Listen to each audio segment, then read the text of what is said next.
안녕하세요. 아로니안입니다. 영화 모비우스는 3월 30일에 개봉 예정인 슈퍼히어로 영화로 소니 스파이더맨 유니버스의 세 번째 작품입니다. 영화 라이프의 감독 다니엘 에스피노자가 감독을 맡고 영화 파워레인저의 맷 사자마와 버크 샤플리스 콤비가 각본을 집필했습니다. 영화 수어사이드 스쿼드에서 조커를 맡았던 배우 자레드 레토가 안티히어로인 뱀파이어 모비우스를 맡았으며 드라마 닥터 후의 11대 닥터였던 맷 스미스가 악당 마일로를 맡았습니다. 특이한 혈병을 가진 천재 의사 마이클 모비우스가 자신의 병을 치료하려다가 뱀파이어가 되면서 생기는 일들을 그릴 예정입니다. 스파이더맨 홈커밍에서 벌처 역을 맡았던 마이클 키튼이 벌처 역으로 돌아온다고 해서 팬들이 기대하고 있습니다. 감독 다니엘 에스피노자는 바로 MCU의 그 벌처가 노웨이 홈 사건으로 SSU로 건너온 것이라고 최근 시네마 블렌드와의 인터뷰에서 밝혔습니다. MCU 벌처가 SSU에 계속 남을 것인지 또 다른 인물들이 SSU와 MCU를 오간 것은 아닌지 기대가 되는데요. 어쩌면 그냥 쿠키 영상에서 애매하게 얼굴만 비출지도 모르는 일입니다. 자레드 레토는 캐릭터의 신체적인 아픔과 피를 갈망하는 영웅이라는 도덕적이고 정신적인 딜레마에 매료되어서 이 영화를 선택한 것으로 알려져 있습니다. 실제로 모비우스는 뱀파이어의 삶을 고통스러워하고 치료하고자 하면서도 동시에 인간의 피를 너무나 갈망하는 폭력적인 뱀파이어로서 히어로와 악당을 오가는 복잡한 캐릭터입니다. 동료를 구해주지만 결국 갈증 때문에 자기가 죽이고 많은 그런 캐릭터입니다. 촬영 중에는 자신의 실제 성격과 마이클 모비우스의 성격이 유사해서 메소드 연기법이 필요 없었고 그래서 그 나름대로 어렵고 힘들었다고 합니다. 메소드 연기 전문 배우에게 메소드 연기법이 필요 없는 배역이라 참 흥미로운 이야기입니다. 악당 마일로 역을 맡은 맷 스미스는 원래 슈퍼히어로 영화의 배역들을 거절해왔으나 닥터 후의 동료 배우이자 친구인 카렌 길런의 조언과 다니엘 에스피노자 감독이 참여한다는 소식에 이 영화를 선택했다고 밝혔습니다.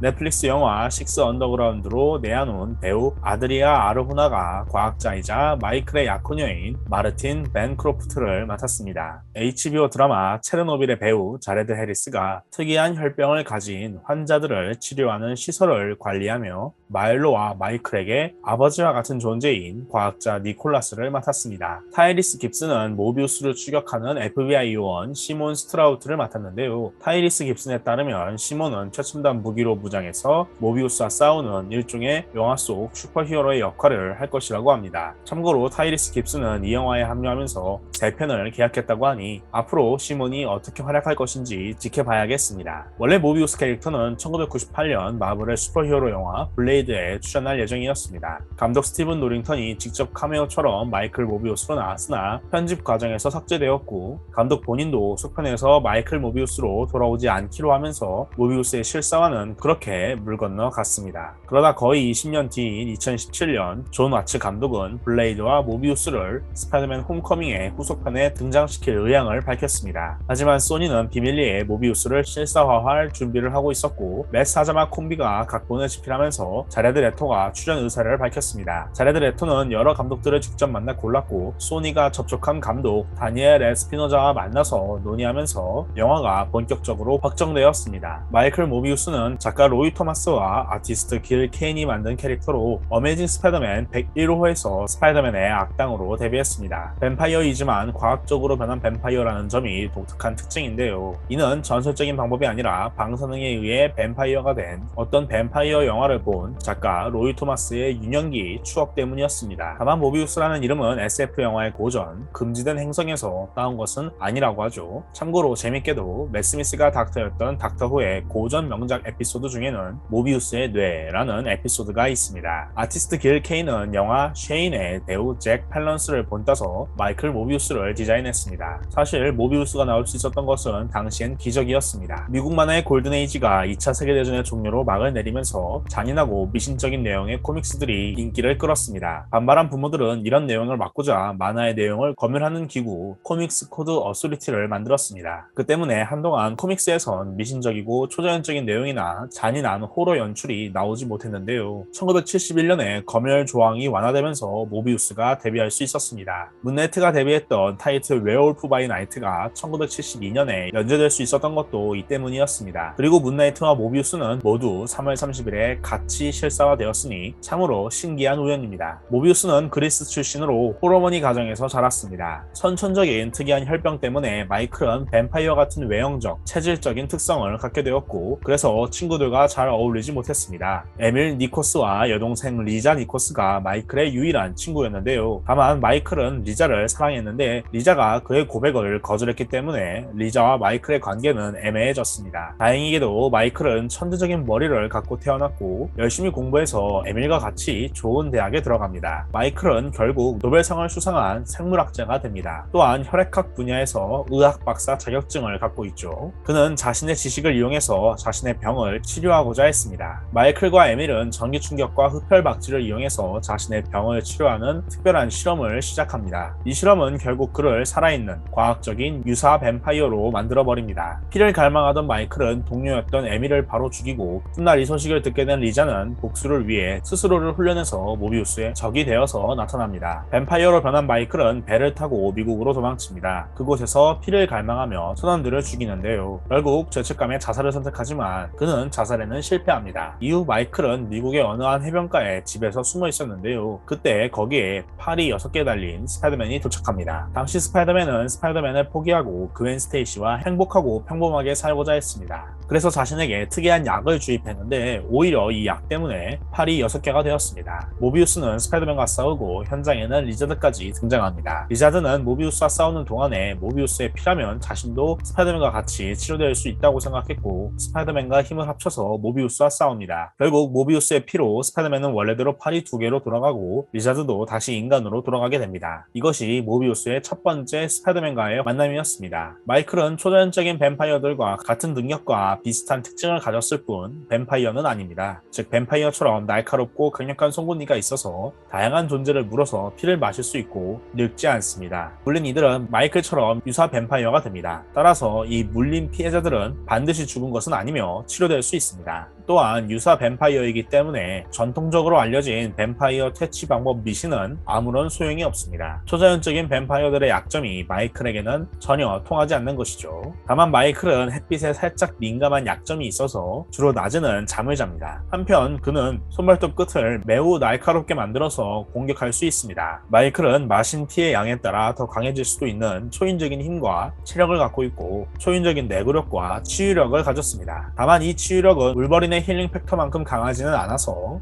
사지절단이나 내장 파괴 등의 상태에서 완벽히 복구되기에는 부족합니다. 또한 아주 빠르게 달리거나 높이 멀리 도약할 수 있으며 초인적인 민첩성과 반사신경, 감각을 갖고 있습니다. 적의 손을 볼 수 있어서 밤이어도 시각에 제한이 없고 후각도 매우 발달했으며 방향 위치 추적, 에코로케이션도 가능합니다. 빠르지는 않지만 단거리 활공도 가능합니다. 모비우스의 동료 과학자이자 약혼녀인 마르틴은 판타스틱 4에게 도움을 요청하기도 했습니다. 이후 모비우스는 다양한 모험을 했고 뱀파이어 사냥꾼 블레이드와 웨어울프를 처음 만나게 됩니다. 블레이드는 뱀파이어 사냥꾼으로서 모비우스를 사냥했지만 결국은 놓치고 맙니다. 곧이어 시몬 스트라우드도 등장합니다. 원작에선 모비우스를 추적하는 백인 CIA 출신 경찰입니다. 시몬은 모비우스의 사정을 알게 되고 그와 같이 모비우스가 만든 뱀파이어들을 체포합니다. 그 중에 한 뱀파이어에게 마르틴이 물리고 모비우스도 마르틴을 물어서 뱀파이어로 만듭니다. 가까스로 시몬이 그녀를 치료합니다. 또 여러 모험을 했던 모비우스는 자니 블레이즈와 데니 캐치가 닥터 스트레인지에 따라서 악마 릴리스를 막기 위해 미드나이트 선즈라는 팀을 만들 때 합류했습니다. 모비우스는 고스트라이더들이 자신을 죽이는 줄 알고 도망쳤고 랭포드라는 박사가 그를 치료해주기로 합니다. 하지만 사실 그 약은 그를 돌연변이시키는 약이었고 이 사실을 알게 된 마르틴은 랭포드에 의해 죽게 됩니다. 릴리스의 부하인 팽은 랭포드와 모비우스 모르게 자신의 피를 이 약에 투입해서 모비우스는 결국 악마처럼 변하게 되고 마르틴을 죽인 랭포드를 죽입니다. 이후 모비우스는 악당의 피만 마시기로 한 뒤에 미드나이트 선즈에서 활동하게 됩니다. 맥시멈 카니지 이벤트에서 카니지 패밀리와 싸운 모비우스는 자신의 병을 치료하고자 엠파이어 주립대학의 안드레아 박사를 찾다가 사실 안드레아 박사는 하이드라 소속 연구자인 록시아스 클라운의 부하였고 록시아스는 모비우스를 납치해 그를 연구합니다. 록시아스는 이전에도 엠파이어 주립대학의 과학자들을 죽이거나 모비우스가 인질로 삼는 범행을 저질렀습니다. 스파이더맨과 싸우던 록시아스는 결국 모비우스에게 물리고 가까스로 도망치게 됩니다. 모비우스로 인해 유사 뱀파이어가 된 록시아스는 스스로를 헝거라고 부르게 됩니다.